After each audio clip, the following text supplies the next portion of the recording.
사건 번호 2024 VMF. 한 커플의 이야기입니다. 젊은 신혼부부가 있었습니다. 어느 날 그 집에 쌀이 떨어졌습니다. 수입은 없었고 그 상태가 벌써 3년째였습니다. 남편이 3년 동안 공들여 준비한 작품들이 번번이 무산되고 있었습니다. 객관적인 상황만 놓고 보면 누가 봐도 최악이었습니다. 그런데 이상한 일입니다. 두 사람의 분위기가 밝았습니다. 에너지가 즐거웠습니다. 억지로 웃는 게 아니었고 서로를 위로하기 위해 억누른 것도 아니었습니다. 쌀이 떨어진 집에서 두 사람은 진심으로 행복했습니다. 이 이야기를 들은 대중들은 하나같이 부럽고 의아합니다. 어떻게 그럴 수 있지? 돈도 없고 미래도 불투명하고 아무것도 없는데 어떻게 그렇게 밝을 수 있지? 이들이 저에게 또 대중에게 주는 울림이 꽤 크고 의미가 있다고 생각합니다. 오늘 저는 그 이유를 샅샅이 밝혀보겠습니다. 뇌과학 관점에서 잠깐 솔직하게 여쭤볼게요. 지금 당신은 그 커플보다 더 나은 조건에 있을 수 있습니다. 쌀은 안 떨어져서 밥도 먹을 수 있고 일하러 갈 곳도 있고 어느 정도 인정도 받고 있어요. 그런데 혹시 이런 생각이 드시지 않나요? 열심히 살고 있는데 살아왔는데 나 왜 허전하지? 쌀도 없었던 그들은 행복했는데 모든 걸 갖춘 것 같은 내가 왜 공허하지? 이 역설의 정체를 오늘 밝히겠습니다.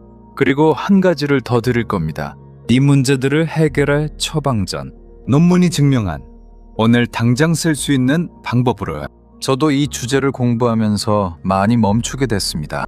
열심히 살아왔다고 생각하는데 가끔 찾아오는 그 공허한 느낌, 그 이유가 정확히 뭔지 알고 싶었거든요. 그 수사 파일을 열어보겠습니다. 수사는 가장 유력한 용의자들부터 시작됩니다. 공허함의 원인으로 지목된 것들을 하나씩 불러내 신문하겠습니다. 용의자 1. 돈. 돈이 더 있으면 행복할 텐데 경제적으로 여유가 생기면 이 공허한 느낌이 사라지겠지? 많은 사람들이 이렇게 생각합니다.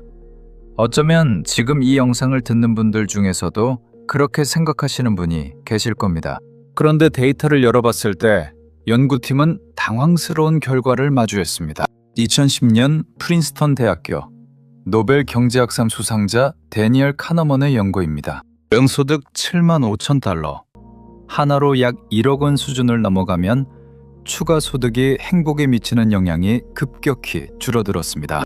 2021년 매튜 킬링스워스의 연구에서도 33천 명의 데이터를 분석한 결과 기본적인 생활이 해결된 이후에는 돈과 행복의 상관관계가 생각보다 훨씬 약하다는 것이 확인됐습니다. 연봉 3억인데 공허한 사람이 있습니다. 월 200만 원으로 사는데 충만한 사람도 있습니다. 그리고 쌀이 떨어진 신혼집에서 진심으로 행복한 커플이 있습니다. 돈만으로는 이 차이를 설명할 수 없습니다. 잠깐 여기서 멈춰보세요. 혹시 지금 이런 생각이 드시나요? 나는 돈 때문에 공허한 게 아닌데 그럼 뭐 때문이지? 조금만 더 기다려주세요. 용의자 1번 단독 범행 아님, 혐의 불충분, 석방. 용의자 2번 너무 바쁨, 쉬면 나아지겠지, 시간이 생기면 괜찮아지겠지, 이렇게 생각하고 쉬었습니다. 여행도 갔습니다. 그런데 돌아오면 또 공허했습니다.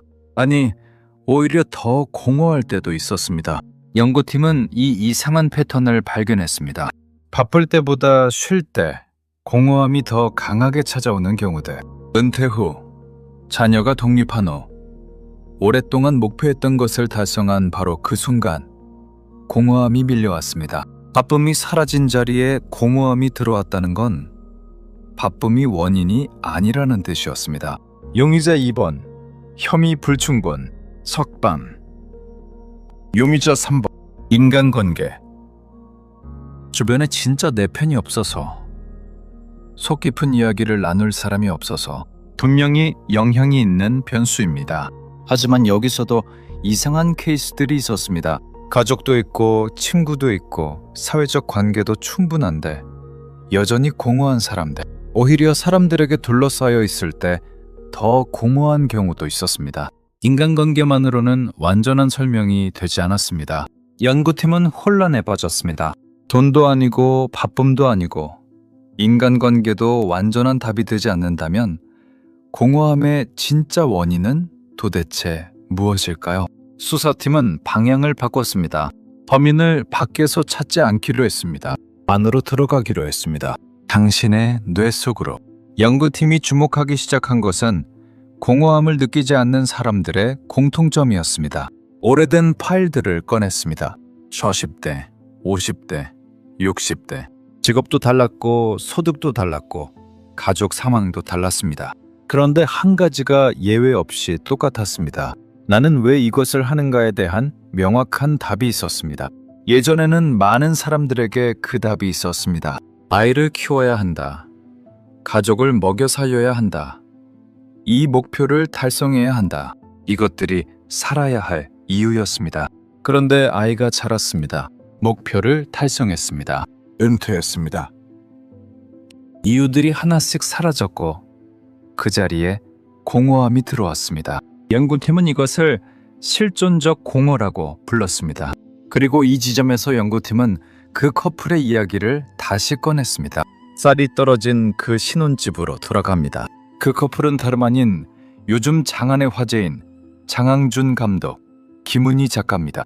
지금은 많은 분들이 아시는 이름이죠. 장항준 감독, 그리고 킹덤과 시그널을 쓴 김은희 작가. 하지만 신혼 시절에 아무도 그 이름을 몰랐습니다. 장항준은 3년 동안 준비한 작품들이 번번이 무산됐고 수입이 없었으며 집에는 쌀이 떨어졌습니다. 객관적인 조건만 보면 공허함이 찾아와도 이상하지 않은 상황이었습니다. 그런데 두 사람은 밝았습니다. 장항준 감독이 직접 말했습니다. 나는 김은희를 매우 좋아했습니다. 매우 사랑스럽고 괜찮은 사람이었습니다. 그래서 뭐라도 해주고 싶었습니다. 그리고 김은희 작가는 시아버지 앞에서 무릎을 꿇었습니다. 장항준은 할 수 있습니다. 좋은 감독이 될 것입니다. 장항준 감독은 그 순간을 이렇게 회상합니다. 내가 지킬 수 없었던 꿈을 아내가 지켜줬다. 잠깐 여기서 멈춰보세요. 이 커플에게는 돈이 없었습니다. 그런데 있었던 것이 있었습니다. 꿈이 있었습니다. 그 꿈을 함께 믿는 사람이 있었습니다.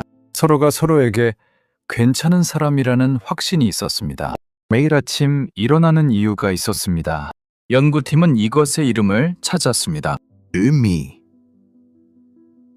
이 커플에게는 의미가 있었습니다. 쌀이 없어도, 돈이 없어도, 미래가 불투명해도 의미가 있는 사람의 뇌에서는 특정 회로가 켜져 있습니다. 그것이 공허함을 막았습니다. 그것이 진심으로 행복하게 했습니다. 연구팀은 이 패턴을 수십 번, 수백 번 확인했습니다. 공허함이 없는 사람들에게는 예외 없이 의미가 있었고 공허함을 느끼는 사람들에게는 어느 순간부터 그 의미가 흐릿해져 있었습니다. 이혼, 은퇴, 자녀의 독립, 큰 목표를 달성한 후 살아야 할 이유들이 하나씩 사라진 자리에 공허함이 들어왔습니다. 하버드 성인발달연구 4대 책임자 로버트 월딩어 교수가 말합니다. 우리가 85년 동안 발견한 것은 단 하나다. 의미 있는 관계와 목적이 있는 사람들은 늙어서도 무너지지 않았다. 범인의 윤곽이 드러났습니다. 하지만 수사는 여기서 끝이 아니었습니다. 도대체 뇌 안에서 어떤 일이 벌어지는 걸까요? 2024년 미국 심리학회 저널에 발표된 연구입니다. 연구팀이 두 그룹의 뇌를 fMRI로 촬영했습니다. 삶의 의미를 느끼지 못하는 사람들과 삶의 의미를 명확히 갖고 있는 사람들. 결과는 충격적이었습니다. 의미를 잃은 사람들의 뇌에서 특정 회로가 조용해져 있었습니다. 이곳의 이름은 전측 대상 피제. 어려우니 얼른 넘어갑니다. 이곳은 인간이 동기와 목적을 느끼는 곳입니다. 이 회로가 활성화되지 않으면 아무것도 즐겁지 않습니다. 좋은 음식을 먹어도, 좋은 곳에 가도, 좋은 사람과 있어도, 그래서 뭐가 어쨌다고 라는 느낌이 드는 것. 그게 바로 공허함이었습니다. 감정의 문제가 아니었습니다. 뇌의 특정 회로가 꺼진 상태였습니다. 잠깐 여기서 멈춰보세요. 저는 이 연구를 처음 봤을 때 이상하게 위로가 됐습니다. 내가 의지력이 없어서가 아니구나. 게을러서가 아니구나. 뇌에서 일어나는 일이구나. 그렇다면 그 회로를 다시 켤 수 있지 않을까요? 그런데 여기서 더 무서운 사실이 나왔습니다. 2023년 스탠퍼드 대학교 신경과학자 앤드류 후버만 교수가 공허함과 중독의 관계를 연구했습니다. 그가 발견한 것은 도파민이었습니다. 우리가 흔히 행복 호르몬이라고 부르는 그것. 그런데 후버만 교수는 말합니다. 도파민은 행복 호르몬이 아닙니다. 도파민은 갈망 호르몬입니다. 뭔가를 원하게 만들고 뭔가를 향해 달려가게 만드는 호르몬. 그런데 실제로 얻고 나면 도파민이 뚝 떨어집니다. 그게 바로 공허함입니다. 목표를 달성하고 난 후에 그 묘한 허전함. 열심히 해서 결과를 얻었는데 이게 다인가라는 그 느낌. 도파민이 만들어낸 것이었습니다. 그리고 더 무서운 사실이 있습니다. 공허함을 느낄 때 뇌는 그것을 채우려고 도파민을 찾습니다. 음식, 쇼핑, 술, 게임, 유튜브. 이것들은 도파민을 빠르게 올려줍니다. 뇌가 일시적으로 채워진 느낌을 받습니다. 그런데 이렇게 인위적으로 도파민을 올리면 뇌는 기준점을 높입니다. 다음번엔 더 많은 자극이 필요하고 자극이 없을 때 공허함은 더 깊어집니다. 이게 중독의 메커니즘입니다. 빅터 프랭클이 이미 말했습니다. 의미가 없을 때 사람들은 그 공허함을 쾌락으로 채우려 한다. 하지만 쾌락은 의미를 대체할 수 없다. 잠깐 여기서 멈춰보세요. 지금 이 말이 어디선가 익숙하지 않으신가요?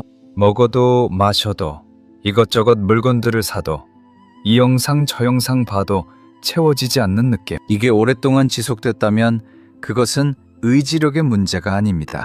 뇌가 잘못된 방법으로 공허함을 채우려 하고 있는 겁니다. 올바른 방법이 필요합니다. 자, 이제 수사팀은 결정적인 단서를 향해 나아갑니다. 일본에서 수십 년간 연구된 개념이 있습니다. 이키가이, 살아있는 이유라는 뜻입니다. 100세 이상 노인들이 가장 많이 사는 지역인 오키나와를 연구팀이 조사했습니다. 건강 식단은 달랐습니다. 운동량도 달랐습니다. 그런데 단 하나, 전부 이키가이가 있었습니다. 매일 아침 일어나는 이유가 있었습니다. 그 이유들이 거창하지 않았습니다. 매일 아침 이웃에게 된장국을 끓여주는 것, 매일 오후 손자에게 이야기를 들려주는 것, 매주 화요일 작은 모임을 이끄는 것, 아주 작고 소박하고 어쩌면 평범한 것들. 하지만 그것이 있는 사람과 없는 사람의 차이는 뇌 사진으로 보면 눈에 보일 정도로 달랐습니다. 2023년 일본 국립노화연구소 연구에서 이키가이가 있는 노인들의 전측 대상 피즈, 그 의미 회로가 활발하게 켜져 있었습니다. 치매 발병률이 2.4배 낮았고 인지기능 저하 속도가 절반이었습니다. 의미는 뇌를 보호했습니다. 그리고 다시 장항준과 김은희 커플로 돌아와 봅니다. 그들에게는 이키가이가 있었습니다. 장항준에게는 영화 감독이 되겠다는 꿈이, 김은희에게는 그 꿈을 함께 이루겠다는 이유가 있었습니다. 그리고 둘 다 서로가 괜찮은 사람이라는 확신이 있었습니다. 장항준이 말했습니다. 매우 사랑스럽고 괜찮은 사람이었습니다. 그래서 뭐라도 해주고 싶었습니다.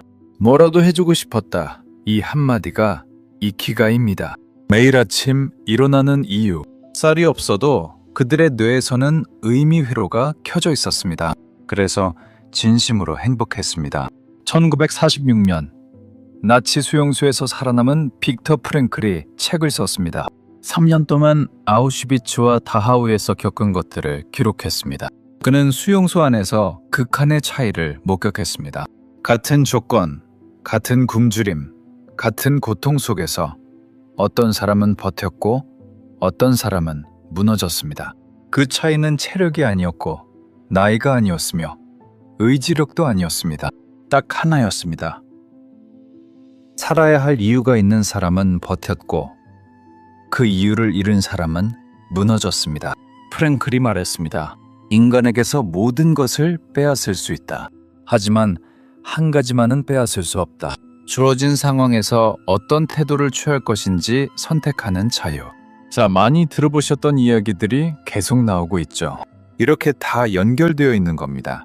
쌀이 떨어진 신혼집에서 행복했던 커플, 수용소에서 살아남은 사람들, 오키나와에서 100세를 넘긴 노인들, 모두 같은 이야기를 하고 있었습니다. 의미가 있으면 어떤 조건도 이길 수 있습니다. 의미가 없으면 어떤 조건도 충분하지 않습니다. 그리고 이 수서에 마지막 반전이 남아 있습니다.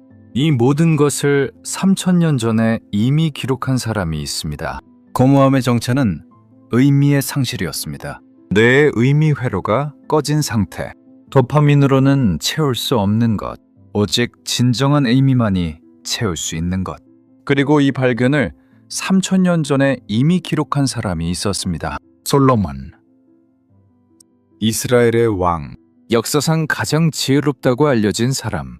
그는 상상할 수 있는 모든 것을 가졌습니다.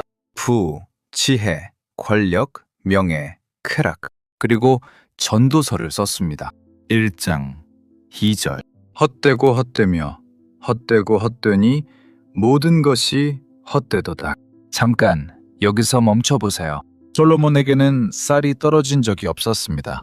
모든 부귀영화를 다 누리고 가질 수 있는 모든 것을 가졌습니다. 그런데 공허했습니다.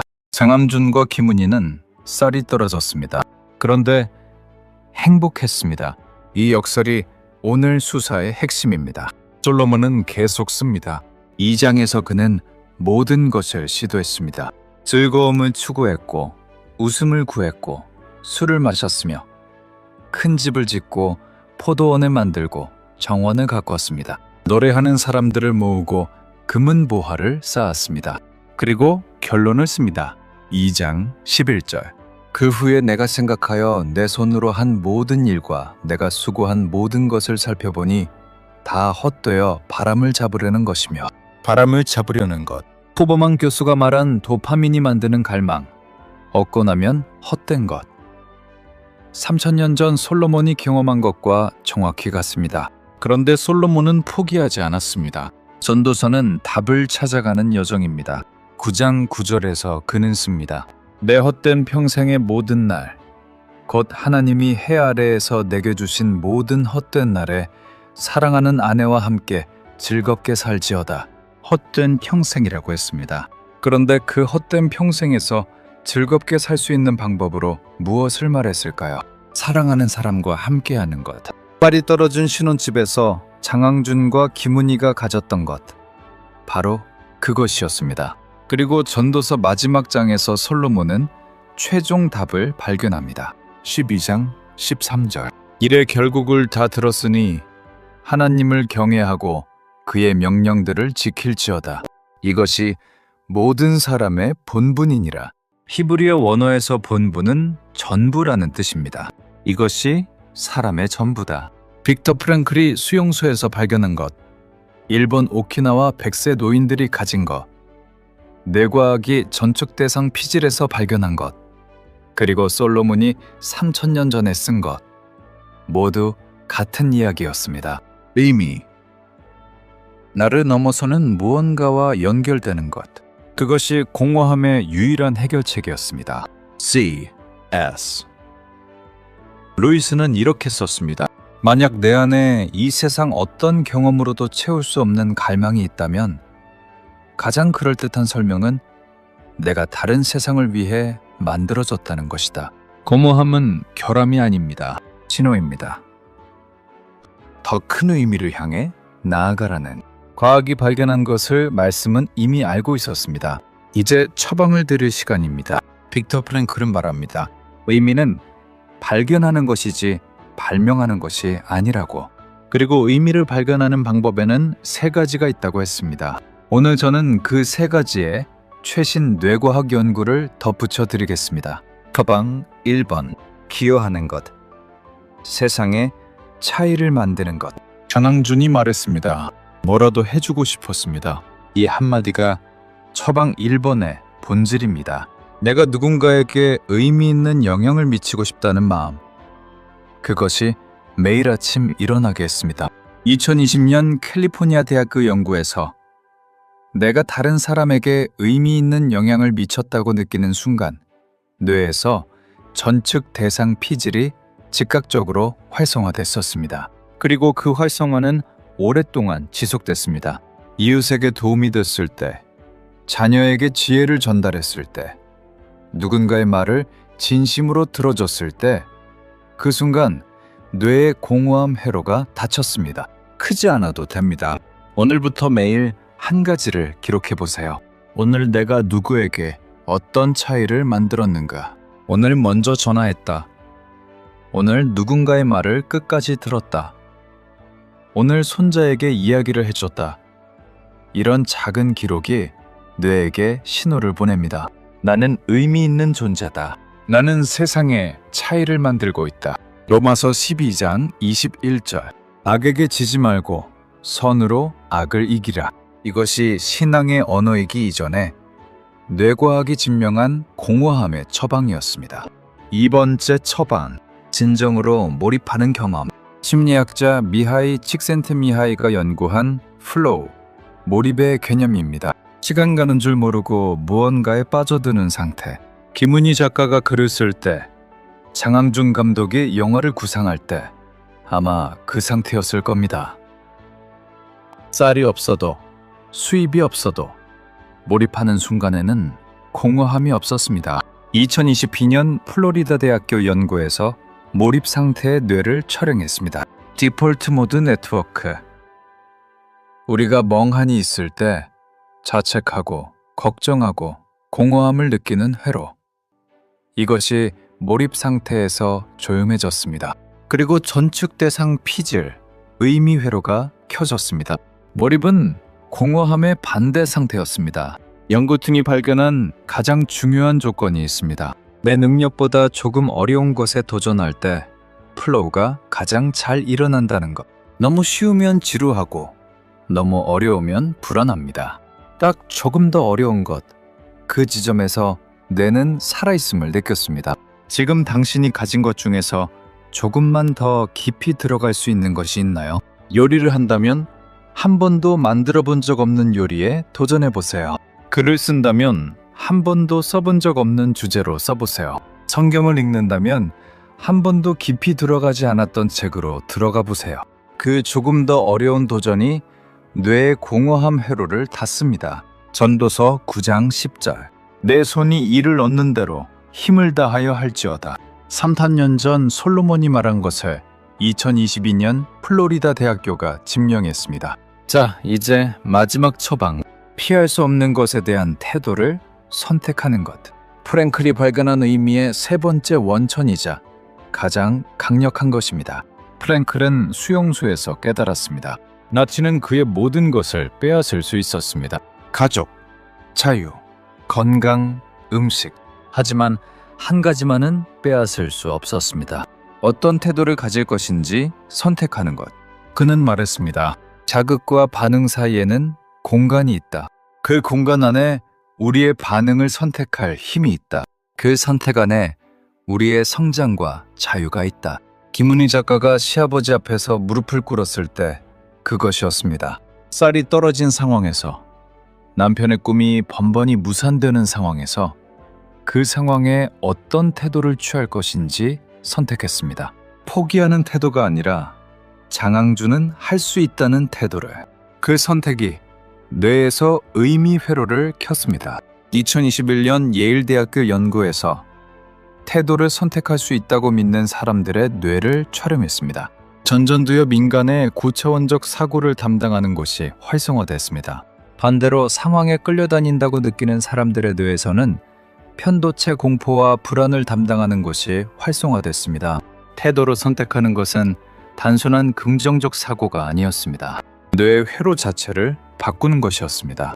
오늘 가장 마음이 불편한 상황 하나를 떠올려 보세요. 건강, 가족, 경제, 관계. 바꿀 수 없는 상황이라면 이렇게 질문해 보세요. 이 상황에서 내가 선택할 수 있는 태도는 무엇인가? 이것이 나에게 무엇을 가르쳐 주고 있는가? 이것이 지나고 나면 나는 어떤 사람이 되어 있을까? 이 질문이 뇌의 공허함 회로를 닫습니다. 빌립보서 4장 11절. 어떠한 형편에 있든지 자족하기를 배웠노라. 바울이 이 편지를 쓴 곳은 감옥이었습니다. 수용소에서 프랭클이 발견한 것을, 쌀이 떨어진 신혼집에서 김은희가 선택한 것을, 바울은 2000년 전 감옥에서 이미 살고 있었습니다. 사건 번호 이동희 박사 VMF. 수사가 종결됩니다. 공허함의 정체는 의미의 상실이었습니다. 돈의 문제가 아니었고 바쁨의 문제가 아니었으며 인간관계만의 문제도 아니었습니다. 뇌의 의미 회로가 꺼진 상태, 도파민으로는 채울 수 없는 그것을 우리는 오랫동안 잘못된 방법으로 채우려 했습니다. 처음 이야기로 돌아가 봅니다. 쌀이 떨어진 신혼집, 장항준과 김은희. 그들이 행복했던 이유는 조건이 좋아서가 아니었습니다. 의미가 있었기 때문이었습니다. 서로가 괜찮은 사람이라는 확신, 함께 이루고 싶은 꿈, 뭐라도 해주고 싶다는 마음. 그것이 어떤 조건보다 강했습니다. 그것이 뇌의 의미 회로를 켜놨습니다. 그래서 쌀이 없어도 진심으로 행복할 수 있었습니다. 처방은 3가지였습니다. 기여하는 것, 몰입하는 것, 태도를 선택하는 것. 거창하지 않습니다. 자, 우리 하루에 하나씩 해볼까요? 오늘 한 사람에게 의미 있는 영향을 미치는 것. 내일은 조금 더 어려운 것에 도전하는 것. 그 다음 날은 바꿀 수 없는 것에 대한 태도를 선택하는 것. 거기서 시작됩니다. 저는 이 주제를 공부하면서 많이 돌아봤습니다. 열심히 살았는데 가끔씩 나도 모르게 와 있는 그 공허한 느낌이 내 잘못이 아니었다는 것. 내가 의미를 찾고 있다는 신호였다는 것에 오히려 다행이라 생각했습니다. 그리고 나만 그런 것이 아니라는 것에 안도를 느꼈고, 우리들의 뇌가 그렇기 때문이라는 것, 그 말은 여러분들에게도 일어나고 있는 현상이라는 점 때문에 더더욱 이 주제를 다뤄야겠다고 결심하게 되옵니다. 우리가 잊고 지냈던 그 의미는 엄청난 곳에서 오는 게 아니라 오늘 내가 만나는 한 사람, 오늘 내가 하는 작은 일, 오늘 내가 선택하는 태도에서 시작된다는 것을 알게 됐습니다. 빅터 프랭클은 말했습니다. 행복을 추구하지 마라. 행복은 의미 있는 삶의 부산물이다. 솔로몬은 3000년 전에 썼습니다. 헛되고 헛되도다. 그리고 마지막에 발견했습니다. 이것이 모든 사람의 본분이니라. C.S. 루이스는 말했습니다. 내 안의 이 공허함은 결함이 아니라 나침반이다. 더 큰 의미를 향해 가리키는. 우리는 의미를 위해 설계된 존재입니다. 과학적으로도 철학적으로도. 쌀이 떨어졌던 그 신혼집에서 두 사람이 알고 있었던 것을 우리는 이제 뇌과학으로 이해하게 됐습니다. 오늘 이 영상을 들으면서 마음에 걸리는 것이 있으신가요? 아, 나는 이것에서 의미를 찾는 사람이었지. 떠오르시나요? 그럼 저는 오늘의 의미를 다 한 것 같습니다. 오늘의 수사 파일을 닫겠습니다.